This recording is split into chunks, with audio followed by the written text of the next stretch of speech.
अस्सलाम वालेकुम students, this is Aliya Hasan once again from IQ school of finance. एक gold medalist जिसने CFAP 6 में गोल्ड मेडल लिया ड्यूरिंग हिज आर्टिकलशिप, और ये हमारे IQ के वो स्टूडेंट हैं जिन्होंने फिजिकल फेस भी देखा, स्मार्ट फेस भी देखा, and he opted for IQ once again. So without wasting a time, let's introduce Fauzan. अस्सलाम वालेकुम, वालेकुम सलाम। कैसे हैं फौजान आप? अल्लाह का शुक्र है, अल्हम्दुलिल्लाह। ग्रेट। तो आपको बहुत बहुत मुबारक हो सबसे पहले कि आपने CFAP 6 यानी कि एडवांस ऑडिट में जो है वो गोल्ड मेडल सिक्योर किया है। थैंक तो यू। ये एक काफ़ी बड़ी अचीवमेंट होती है, क्योंकि वैसे ही वो एक फाइनल ईयर होता है CA का, आपके ऊपर एक्स्ट्रा प्रेशर्स होते हैं, you are working and you are studying and still you manage to secure such a good merit. So इस पे हम आते हैं आहिस्ते से। सबसे पहले तो आप मुझे ये बताएं कि ओवरऑल आप कैसे स्टूडेंट रहे हैं सारी ज़िंदगी? ओवरऑल एकेडमिकली अल्लाह का शुक्र है कि अल्लाह ने इतनी सलाहियत दी कि शुरू से अच्छा ही मेरा रिज़ल्ट रहा है। हमेशा टॉप पोजीशंस में रहा हूँ, टॉप 3 में रहा हूँ। मैट्रिक और इंटर में भी अल्हम्दुलिल्लाह अच्छी परसेंटेज से पास हुआ हूँ, लगभग 90%। तो ये है कि ओवरऑल अच्छा ही रहा। इसी वजह से भी फैसला किया कि CA में हूँ। ग्रेट। अच्छा, ये फैसला आपने वैसे कब किया कि आप CA ज्वाइन कर लें, या CA आपको करना है आगे जाके? ये जब मैं 7th 8th स्टैंडर्ड में था तभी माइंड बनना शुरू हो गया था।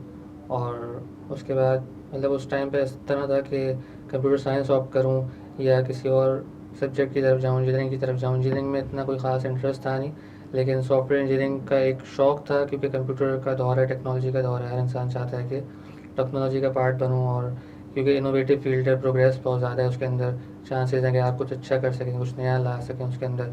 तो शौक़ था, लेकिन शुरू से उसको माइंड एब्जॉर्ब नहीं करता था। यानी बाकी सब्जेक्ट्स में एकेडमिक्स में अच्छा था, लेकिन कंप्यूटर साइंस में थोड़ा सा मतलब ये था कि मुश्किल है शायद, या क्योंकि उसमें कॉमन सेंस से हट की चीज़ें होती हैं। प्रोग्रामिंग लैंग्वेज थोड़ी कॉमन लैंग्वेज से अलग है।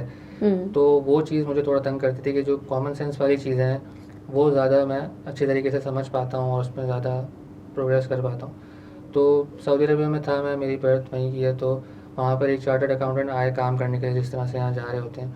उनसे मेरी मुलाकात हुई, और उनका जिस तरह से मैंने एक डिफरेंट रिस्पेक्ट लेवल देखा दूसरों की तरफ से उनके लिए, और एक अलग से उनका जो स्टाइल था, ज़्यादा कॉन्फिडेंस था, नॉलेज के बाद आपके पास जो आ जाता है, वो मुझे बहुत अच्छा लगा। और जो जिस तरह से दूसरे उनको अप्रिशिएट करते थे, वो सारी चीज़ मुझे अच्छी लगी। तो मैंने फिर ज़ाहिर उनसे कांटेक्ट किया और उनसे बातचीत की, पूछा।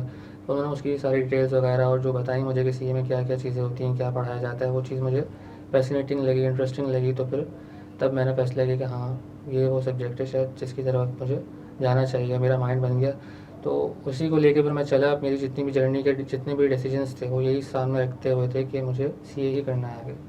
तो यानी कि आपको एक स्ट्रॉन्ग इन्फ्लुएंशियल पर्सनालिटी से जब आपकी मुलाकात हुई एक यंग एज में, तो आप उनकी जो एक उनका ऑरा क्रिएट हुआ था उससे आप बहुत इंस्पायर्ड हुए। ग्रेट। अच्छा, तो आपने बताया कि आपकी पैदाइश जो है वो सऊदी अरब की है, और आप वहीं पे आपने इनिशियल एजुकेशन अपनी ली है। तो यूजुअली जो लोग पाकिस्तान से बाहर होते हैं वो CA से ज़्यादा ACCA को प्रेफर करते हैं। सो आपने फिर CA को ही क्यों प्रेफर किया? CA को प्रेफर करने का मकसद ये था कि इसका जो CA मेंबर्स हैं वो काफ़ी कम है। इसको पास करने का जो जर्नी है वो ACCA से ज़्यादा डिफ़िकल्ट है। और ये है कि शुरू से मुझे शौक़ था कि मैं कोई यूनिक चीज़ करूं, कोई मुश्किल चीज़ करूं जो सब नहीं कर पाते। और CA वो एक इस तरह की फील्ड थी कि यानी अभी भी 10,000 मेंबर्स हैं लाइफ टाइम, और जो है 13,000 मेंबर्स हैं, जो कि बहुत कम फिगर है इतनी बड़ी पॉपुलेशन में। तो ये चीज़ मुझे बहुत ज़्यादा फैसिनेट करती थी कि मैं, क्योंकि शुरू से अल्लाह ने सलाहियत दी थी, अच्छा दिमाग दिया, तो मैंने सोचा कि इसको किसी ऐसी चीज़ में लगाऊं कि जो बाकी सब ना कर सकें। तो यूनिक करने की वजह से मुझे ये था कि एक मुश्किल चीज़ करूं, चैलेंजिंग चीज़ करूं, चैलेंज लूं। वो चीज़ मुझे लगता है कि ACCA में कम है, CA में ज़्यादा है, तो इसलिए मैं CA की तरफ।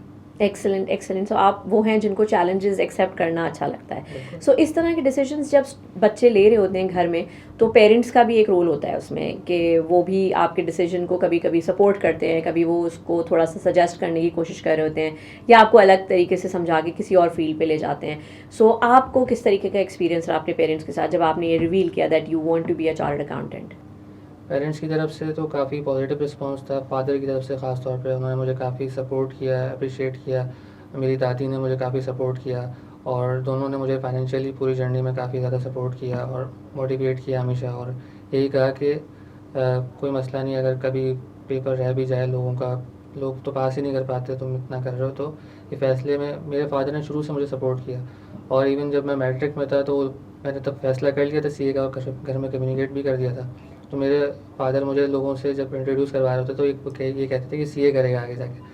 तो उस वक्त मुझे एक शर्मिंदगी फील होती थी कि यार अभी तो मैंने मैट्रिक भी नहीं किया और अब वो मुझे कह रहे हैं कि यार ये तो सीए करेगा। तो ये था कि फादर तो शुरू से ही खुश थे। मेरी पप्पू की तरफ से थोड़ा सा ये था कि तुम एसीसीए करो और बाहर आ जाओगे आराम से, और वो खुद यूके में रहती हैं, तो उनका ये था कि आप एसीसी की तरफ आएँ। लेकिन जब मैंने उनको बताया कि मैं थोड़ा सा चैलेंजिंग चीज़ लेना चाहता हूँ, थोड़ा मुश्किल रूट लेना चाहता हूँ, जो कि सीए का रूट है, और उसके अलावा पाकिस्तान में भी अगर मैं रहता हूँ और प्रैक्टिस भी अगर आप देखें तो सीए ही कर सकते हैं, एसीसीए नहीं कर सकते एज अ पार्टनर। तो उसकी वजह से उनकी अहमियत और वो थोड़ा सा कम हो जाती है पाकिस्तान में। तो इन सब चीज़ों के बाद फिर उन्होंने मुझे कहा कि ठीक है, जो तुम्हें अच्छा लगता है, जो सही लगता है, जो तुम्हें जिसमें तुम्हें इंटरेस्ट है वो करो। तो सपोर्ट तो शुरू से रही घर वालों की तरफ से। तो ये था कि उससे भी मुझे काफ़ी मोटिवेशन और हेल्प मिली, और ये नहीं हुआ कि छोड़ दूँ या किसी और तरफ चले जाऊँ, इस चीज़ का कभी सोचा नहीं अल्लाह का शुक्र। Great great. सो अमेजिंग कि family support is the biggest pillar for anybody.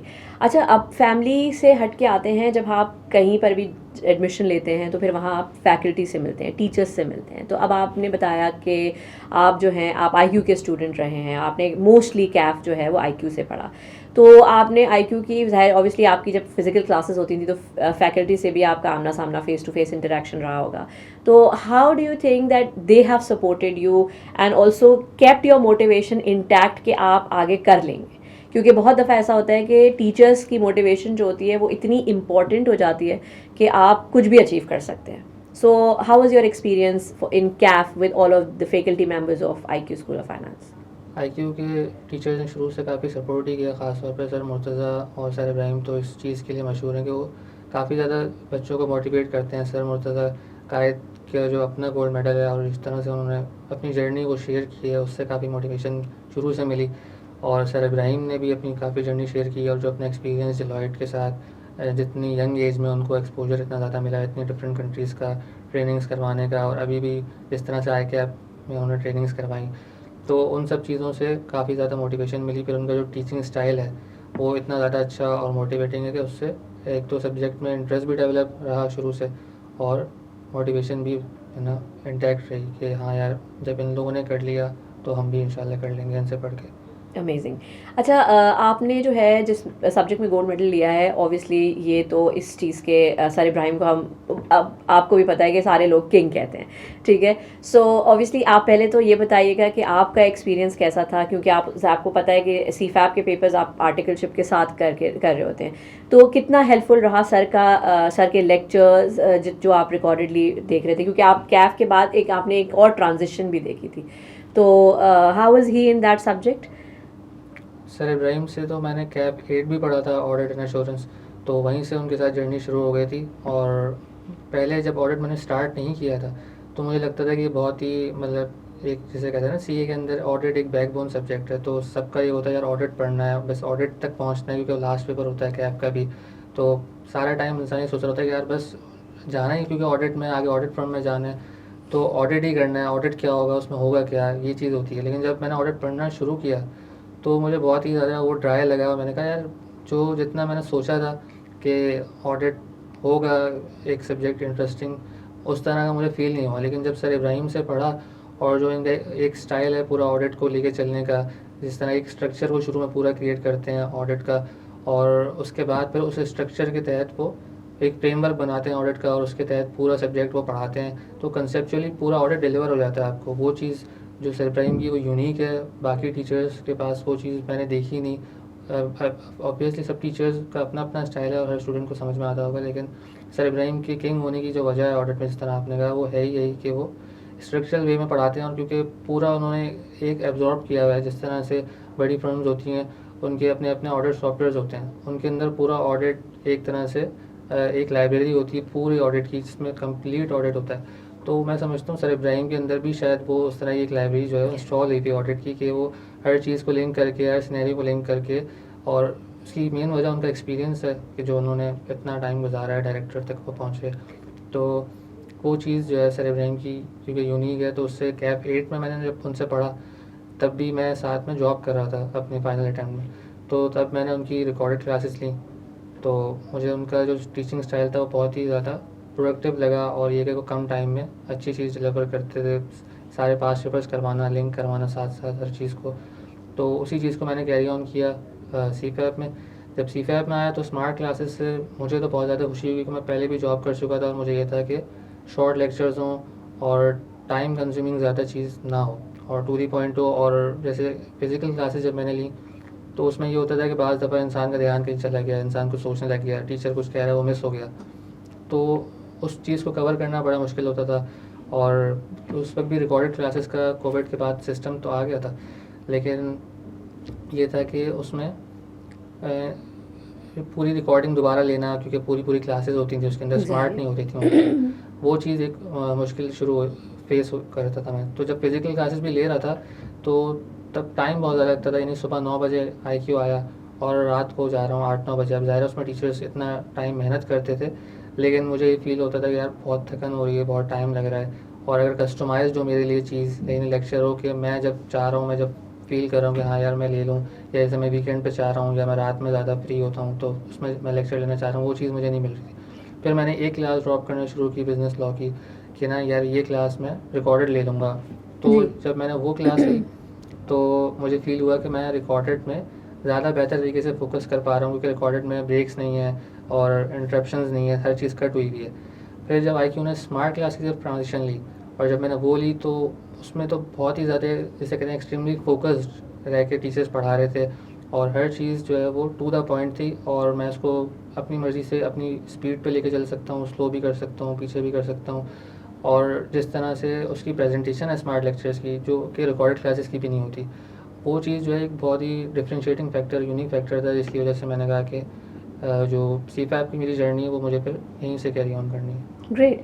अच्छा, ये तो हो गई ऑडिट, एडवांस ऑडिट की बात। अब सर ने एक नया सब्जेक्ट जो कि शायद उनका फोटे भी नहीं था और उन्होंने वो पढ़ाना शुरू किया, तो विच मीन्स दैट वो इस सब्जेक्ट के लिए मार्केट में अभी बहुत नए थे। और आपने सुना ही होगा कि लॉ के जो सब टीचर्स हैं वो भी कम हैं मार्केट में। तो उस सब्जेक्ट के लिए आपने ये इतना बड़ा फैसला कैसे किया कि मैं ये वाला सब्जेक्ट भी सर से ही पढ़ूँ? उसकी मेन वजह तो यही थी कि जो स्मार्ट क्लासेस उन्होंने कैरी ऑन की हुई थी, तो जहन में यही था कि लॉ का सब्जेक्ट बहुत ही लेंदी और बड़ा सब्जेक्ट है और बाकी टीचर्स भी हैं, लेकिन क्योंकि स्मार्ट लेक्चर्स का एक पहले से तो ये था कि स्मार्ट लेक्चर लेने हैं, तो इस वजह से पहले एक फ़ैसले में एक पॉइंट ये था। दूसरा पॉइंट ये था कि क्योंकि सर इब्राहिम का मैंने डेमो लिया, जितने भी सब्जेक्ट्स मैं पढ़ता हूँ पहले मैं चेक करता हूँ, डेमो लेता हूँ, जब सेटिस्फाई होता हूँ तो वो सब्जेक्ट लेता हूँ। तो सर इब्राहिम का क्योंकि एक्सपीरियंस इतना ज़्यादा है और जो लॉ के टीचर्स हैं वो क्योंकि चार्टर्ड अकाउंटेंट्स इतने ज़्यादा प्रोफिशिएंट नहीं होते लॉ के सब्जेक्ट के अंदर, क्योंकि वो एक थोड़ी डिफरेंट फील्ड है और वन ऑफ सब्जेक्ट होता है CA के अंदर, और कैप के अंदर भी बेसिक्स ही पढ़ रहे होते हैं, मेन लॉज जो होते हैं वो CFAP में हो रहे होते हैं। जितने भी टीचर्स हैं वो उनकी रिस्पेक्ट है अपनी जगह, लेकिन वो उतनी प्रोफिशेंसी से लॉ नहीं पढ़ा रहे होते। सर इब्राहिम का क्योंकि एक्सपीरियंस इतना ज़्यादा है और वो रिसर्च बहुत ज़्यादा करते हैं, अपने जो जितने भी लेक्चर्स हैं उनके अंदर वो केस स्टडी इस तरह से प्रेजेंट करते हैं, तो वो बहुत ज़्यादा लिंक हो जाती है लॉ से, और लॉ बजाय कि सिर्फ रीडिंग करें और एक एक लाइन समझा दें, सर इब्राहिम पूरा का पूरा कॉन्सेप्ट जो लॉ का होता है वो डिलीवर करते हैं, जो कि उनका उसमें डिफ्रेंशिएटिंग फैक्टर है, जो उनकी USP है।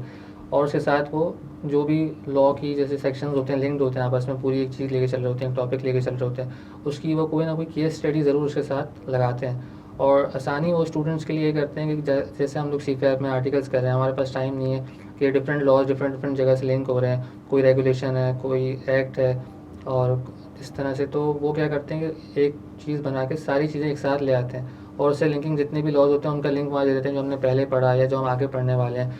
तो उससे ये होता है कि एक टीचर की मेहनत नज़र आती है कि टीचर ने स्टूडेंट के लिए चीज़ों को आसान करने के लिए एक साथ सब कुछ अलाइन करके बिल्कुल जैसे कहते हैं प्लेट में रख के दे दिया। वो चीज़ सर इब्राहिम की जो है लॉ के अंदर वो एग्जाम्पलरी है, उनकी मेहनत नज़र आती है, इस वजह से लॉ में भी मैं समझता हूँ कि उनसे बेहतर टीचर मेरी नज़र में होंगे, लेकिन मेरी नज़र में नहीं है। अच्छा, तो यानी कि आपने कहा कि जो एक लिंकिंग टेक्निक है और ये कि वो इतनी बड़ी एक थ्योरी या इतने बड़े कॉन्सेप्ट को जो है वो आपको समराइज करके या क्रक्स में ला के देते हैं, जो आपके लिए टाइम कंज्यूमिंग भी नहीं होता है और बाकी तरीके से भी आपके लिए आसान हो जाता है। सो ये आपको उनकी सबसे बेस्ट क्वालिटी लगी। So great. अच्छा, जैसे आपने शुरू में बताया कि आपको एक चीज़ बहुत इंस्पायरिंग लगी थी जब आप पहली बार किसी चार्टर्ड अकाउंटेंट से मिले थे कि उन्हें बहुत अलग तरीके से एक्नॉलेजमेंट मिलती है और उन्हें बहुत ज़्यादा सराहा जाता है और लोग अलग ही किस्म की इज़्ज़त दे रहे होते हैं। तो अभी recently IQ school of finance ने अपने सारे गोल्ड मेडलिस्ट के लिए एक इवेंट ऑर्गेनाइज किया था और आप सबको वहाँ बुलाया था और आप सबको एक्नॉलेज किया आपकी सारी अचीवमेंट्स को और आपको डिफरेंट तरह की चीज़ों से आपको एक तरह से एक अलग किस्म की position the. So how was that experience and what do you से कि इस तरह की चीज़ें जो है वो एक प्रोफेशनल क्वालिफाइड लोग जो होते हैं जैसे सीए हो गए, एसीसी हो गए, जो यूजुअली कैंपस लाइफ नहीं देखते, ना उनके कोई डिग्री शोज होते हैं ना उनकी कोई कॉन्वोकेशंस होती हैं. सो किस तरीके का आपको मतलब आपको कैसा अप्रोच लगा ये?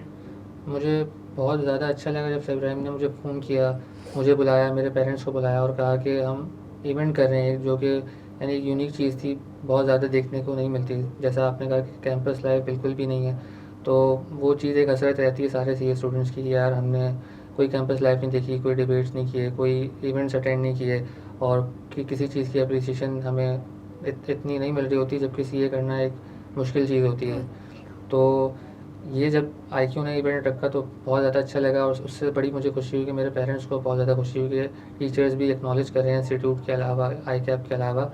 जो इंस्टीट्यूट है वो ये नहीं कि बस पढ़ाया और ख़त्म, उन्होंने बहुत ज़्यादा अप्रिशिएट किया और जिस तरह से पूरा इवेंट रखा उन्होंने और जितनी उन्होंने गिफ्ट्स दिए और जिस तरह का उन्होंने वेलकम किया मेरे पेरेंट्स को, तो यानी बहुत एक अच्छा इवेंट था, अच्छा एक्सपीरियंस था. और मैं सारे सी इंस्टीट्यूट्स को ये बोलूँगा कि वो इस चीज़ को फॉलो करें, क्योंकि सीए स्टूडेंट्स की जो यानी उनको बहुत कम चीज़ें इस तरह की मैसर होती हैं. तो अगर इस तरह के इवेंट्स होते रहेंगे तो ये कि बच्चे भी ज़्यादा खुश रहेंगे और वो इस चीज़ का मैं समझता हूँ कि हक भी रखते हैं कि जो इंस्टीट्यूट्स हैं वो उनको इस तरह की चीज़ें हैं. तो आई कैप ने सॉरी आईक्यू ने एक एग्जांपल सेट किया, बाकी इंस्टीट्यूट्स को भी ये चीज़ फॉलो करनी चाहिए, अप्रिशिएट करना चाहिए अपने सारे अचीवर्स को और उसके अलावा दूसरे जो भी क्वालिफाइड मेंबर्स हैं, क्वालिफाई करना भी बहुत बड़ी बात है.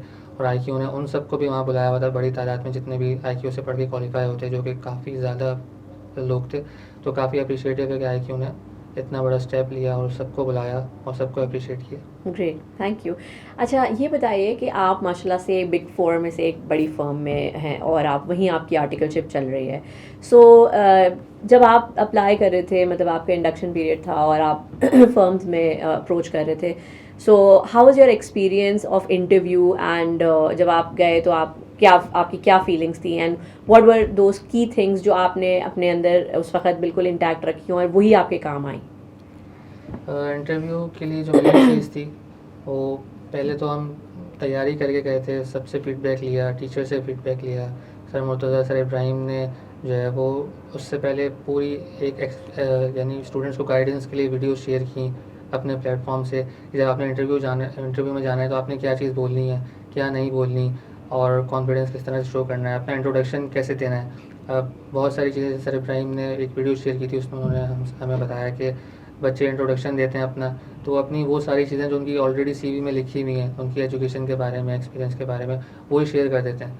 तो उसके अलावा डिफरेंशिएटिंग क्या चीज़ें शेयर करनी चाहिए इंटरव्यू में, अपना इंट्रोडक्शन कैसे देना चाहिए, वो सर इब्राहिम की एक बहुत ही अच्छी वीडियो आई थी, मैं रिकमेंड करूँगा कि सब वो आईक्यू के पेज पे देखें, अभी भी होगी.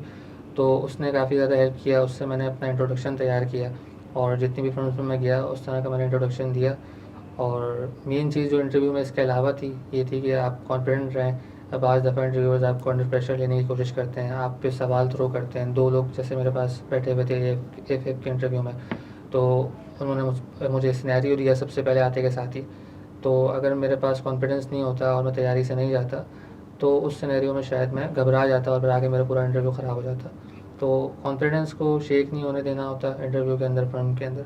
और दूसरी चीज़ ये होती है कि आपकी टेक्निकल नॉलेज के साथ साथ थोड़ी जनरल नॉलेज भी अच्छी हो और आप यानी जितने भी सवाल हैं उसको इंटरव्यू के एड्रेस करें और नहीं भी कर सकते तो एटलीस्ट ट्राई करें आप और कॉन्फिडेंटली पूरा इंटरव्यू लेके चलें. तो जब ये चीज़ कोई भी इंसान, कोई भी सीए देखता है, क्योंकि सीएस के अंदर कम्युनिकेशन की कमी होती है, जैसे कि अभी हमने बात की कि इवेंट्स नहीं होते, ऐसी कैंपस लाइफ नेटवर्किंग नहीं इतनी नहीं होती होती. जी. तो जब इंटरव्यू में जाके बैठते हैं तो ये शाय फीलिंग आती है और सवालों के जवाब में घबराहट होती है, थोड़ी नर्वसनेस होती है, एनजाइटी फील होती है.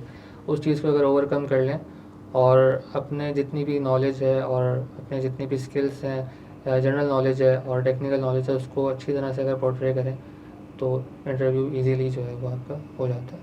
अच्छा, यूजुअली एक चीज़ और देखी जाती है कि जो सीए के स्टूडेंट्स होते हैं, स्पेशली जब वो आर्टिकलशिप के पीरियड में होते हैं, तो उनकी सोशल स्किल्स भी बिल्कुल वीक हो जाती हैं, बिकॉज़ कि उनको सिवाय काम के और कोई इतना टाइम नहीं होता, और जो टाइम बचता है वो बेचारे उसमें पढ़ रहे होते हैं, चाहे वो उनकी जर्नी हो, यानी कि आना जाना, कम्यूट का टाइम हो या कोई भी टाइम हो, they usually serve it in studies.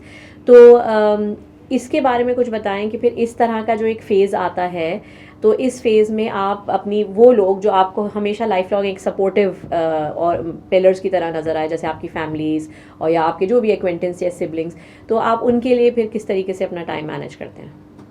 ये तो काफ़ी मुश्किल सवाल है, क्योंकि जब सीए में आप आ जाते हैं तो फिर यानी इन सब चीज़ों को आपको एक साइड पे करना पड़ता है और काफ़ी लोगों को नाराज़ करना पड़ता है। और जैसे कि मैं अभी पढ़ भी रहा था अपने फाइनल्स के लिए, तो काफ़ी ज़्यादा दावतें, शादियाँ, क्योंकि नवंबर दिसंबर का महीना था, वो सब मुझे स्किप करनी पड़ी। तो ये होता है कि वो लोग आपसे नाराज़ तो हो जाते हैं, लेकिन जब आप फिर अचीव करते हैं, यानी जो टाइम आपने उनको नहीं दिया होता, अपनी पढ़ाई को दिया होता है, और उससे जब आपको रिज़ल्ट मिलता है कि आप पास भी हो गए और किसी का मेरिट आ गया, गोल्ड मेडल आ गया, तो फिर ये होता है कि वो भी खुद समझ जाते हैं कि हाँ यार, इट वाज़ वर्थ इट, कि अगर इसने स्किप कर दिया या हमें टाइम नहीं दिया, अपनी स्टडीज़ को टाइम दे रहा है, करियर को टाइम दे रहा है, तो उसका रिज़ल्ट भी आ रहा है। तो वो लोग खुद ही मेरी फैमिली में तो ये अप्रिशिएट करते हैं, समझ जाते हैं कि हाँ यार, इसको अकेले टाइम दो। मेरे फादर भी कहते हैं इसको डिस्टर्ब नहीं करो, अकेले रहने दो। लेकिन ये कि हाँ, थोड़ा-सा मुश्किल होता है मैनेज करना, दोस्त वगैरह नाराज़ हो जाते हैं, लेकिन मैं कोशिश करता हूँ कि कुछ मंथ्स में एक आध दफ़ा उनसे ज़रूर मिलता कॉम्पनसेट रहूँ। करें। हाँ। ग्रेट। अच्छा, मुझे ये बताइए फरजान के जैसे कि अब आने वाले स्टूडेंट्स हैं जो अभी सी फैप में होंगे और आपके साथ भी होंगे लोग, तो आप क्योंकि आप माशाल्लाह से आपने अभी गोल्ड मेडल अचीव किया है and you are very focused about what you want, तो आप इनको किस तरीके से एक सजेशन या कोई गाइडलाइन देना चाहेंगे कि इनको किस तरीके से अपनी पढ़ाई की स्केड्यूलिंग करनी है, जो इनकी कोई भी चीज़ अफेक्ट ना हो? क्योंकि देखिए, जब आप फर्म में होते हैं तो आपको अपनी एक पोजीशन भी मेंटेन करनी होती है, क्योंकि आपका एक एनालिसिस चल रहा होता है जो फर्म कर रही है, और एक आपका जो है वो ऑब्वियसली पढ़ाई चल रही होती है, आप उसको भी पूरी तरह से निगलेक्ट नहीं कर सकते। So how to you know utilize your time productively, कि आप एक कंस्ट्रक्टिवली हर चीज़ को लेके चलें और एक अच्छा आउटकम दें? फर्म में तो देखें ये हो रहा होता है कि बहुत ज़्यादा लेट सेटिंग हो रही होती है सीज़न के अंदर। तो सीज़न में तो आपको पढ़ाई का कम ही टाइम मिल रहा होता है, इवन वीकेंड्स भी आपके ऑन होते हैं, आप जा रहे होते हैं फर्म में। लेकिन उसके अलावा जो ऑफ सीज़न टाइम होता है, जो शुरू का 1 ईयर होता है, जो जितने भी नए आने वाले स्टूडेंट्स हैं उनको मैं बोलूँगा कि उसमें बहुत ज़्यादा फोकस्ड रहें। जितना भी फ्री टाइम मिले उसमें पढ़ाई करें, टाइम वेस्ट ना करें। और दोस्ती यारी और ये सब चीज़ें चलती रहती हैं जो पहला साल होता है, क्योंकि उसमें आपके पास टाइम बहुत ज़्यादा होता है, 1 ईयर का पूरा गैप होता है। तो उसमें जितने भी मुश्किल सब्जेक्ट्स होते हैं, 3 या 4 लोग ऑप्ट कर रहे होते हैं, वो ऑप्ट करें और फोकसली मैं बोलूँगा कि पढ़ाई करें, लेक्चर्स अपने कंप्लीट करें टाइमली। अपना एक स्केड्यूल लेके चलेंगे, इतने आवर्स हैं और मुझे हर वीक इतने आवर्स पढ़ना है। अगर आप रैंडमली कि हाँ यार, कल ले लिया, आज नहीं लिया लेक्चर, परसों ले लिया, इस तरह लेके चलेंगे तो सीफैप में बहुत ज़्यादा मुश्किल हो जाता है फ़र्म के साथ इस चीज़ को मैनेज करना। तो पढ़ाई के लिए मैं यही बोलूँगा कि जितने भी आवर्स हैं, अब टीचर्स खुद अपने लेक्चर्स के आवर्स पूरे शेयर कर रहे होते हैं, समरी शेयर कर रहे होते हैं कि हमारे लेक्चर इतने आवर्स के हैं। और सर इब्राहिम, सर मुर्तज़ा कायद तो अपना पूरा प्लान शेयर करते हैं कि आपने हर वीक इस प्लान को फॉलो करना है। तो उन प्लान्स को सीरियसली लें और उनके मुताबिक अपनी अगर स्टडीज़ लेके चलें और पढ़ाई करते रहें, बुक्स को स्टडी करते रहें, रीड करते रहें, तो मैं समझता हूँ कि जर्नी आपके लिए आसान हो जाती है। लेकिन अगर आप सब कुछ एंड के लिए रोक देते हैं कि हाँ यार, ये एंड पे कर लूँगा, ये एंड पे कर लूँगा, तो एंड पर जाकर फिर मैं समझता हूँ कि मुश्किल हो जाती है चीज़ें और फिर मैनेज नहीं होता। मैनेज नहीं हो पाती। Okay, good.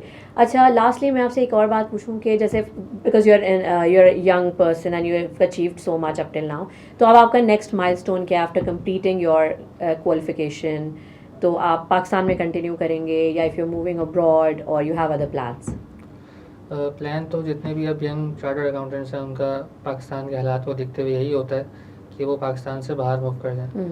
तो मैं भी फ़िलहाल तो बहुत ज़्यादा पाकिस्तान में रहने के लिए फ़ोकस नहीं हूँ, बाहर जाने के लिए ही हूँ। लेकिन ये फाइनल डिसीजन नहीं होता, ज़ाहिर है बाज़ दफ़ा कुछ लोग थोड़ा पाकिस्तान में टाइम स्पेंड करके बाहर जाना चाहते हैं, कुछ फ़ॉरेन जाना चाहते हैं, फिर अपॉर्चुनिटी पे भी डिपेंड करता है। मैं सबको ये सजेस्ट करूँगा कि जिस तरह से पाकिस्तान के फ़िलहाल हालात हैं और जिस तरह का टाइम पीरियड चल रहा है पाकिस्तान में रिसेशन का, तो लोग बाहर जाएँ और वहाँ से कंट्रीब्यूट करें।